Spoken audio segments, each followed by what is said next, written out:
Hello बच्चों, let's read this question. The question says, in a change from state A to state B, option A is Q depends only on the initial and final state. Option B is W depends only on the initial and final state. Option C is del U depends only on the initial and final state. Option D is del U depends on the path adopted by A to change into B. Okay, so ये question आपको given है। इस question को करने के लिए बेटा एक की कॉन्सेप्ट आपको आना चाहिए। What is the key concept here?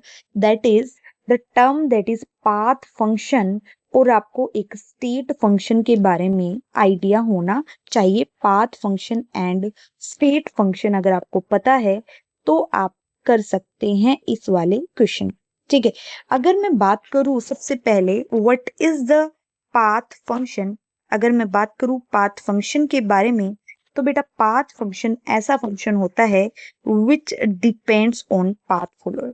ऐसे फंक्शंस, ऐसे system depends upon path followed. कौन सा पाथ फॉलोड हुआ है, फॉलो किया है, उस पे वेरी करते हैं, चेंज हो जाते हैं अगर पाथ चेंज होता है। स्टेट फंक्शन ऐसे फंक्शन होते हैं, स्टेट फंक्शन ऐसे फंक्शन होते हैं जो विच डिपेंड्स ऑन, जो डिपेंड करते हैं इनिशियल एंड फाइनल स्टेट पे। पाथ से उसका कोई मतलब नहीं होता, depend upon initial and final state. ठीक है, इनिशियल एंड फाइनल स्टेट।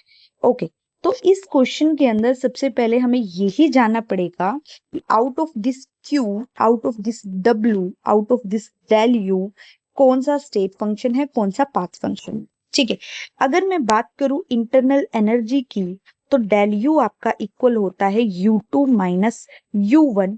इसका मतलब होता है फाइनल माइनस इनिशियल। ठीक है, यानी फाइनल स्टेट में जो इंटरनल एनर्जी है और इनिशियल स्टेट की जो इंटरनल एनर्जी है उसको हम बोलते हैं del U. And del U is nothing, internal energy is nothing, this is the change in internal energy of system. ये आपकी इंटरनल एनर्जी में जो चेंज है किसी भी सिस्टम का, वो आपको रिप्रेजेंट करता है डेल यू।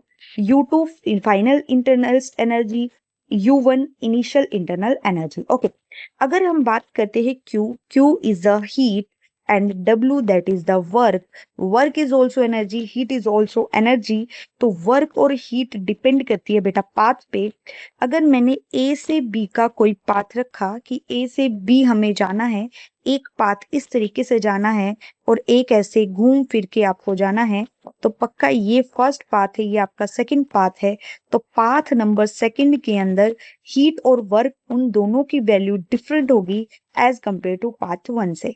तो इसीलिए Q एंड W ये दोनों बेटा आपके, these both are path functions, ये दोनों पाथ फंक्शंस होते हैं। और क्योंकि ये इनिशियल फाइनल स्टेट पे डिपेंड कर रहा है, तो ये आपका internal energy change, this is the state function. Internal energy is a state function. So यहाँ पे आपका option C is correct, delta U depends only on initial and final state. Hope you understood it well, best of luck.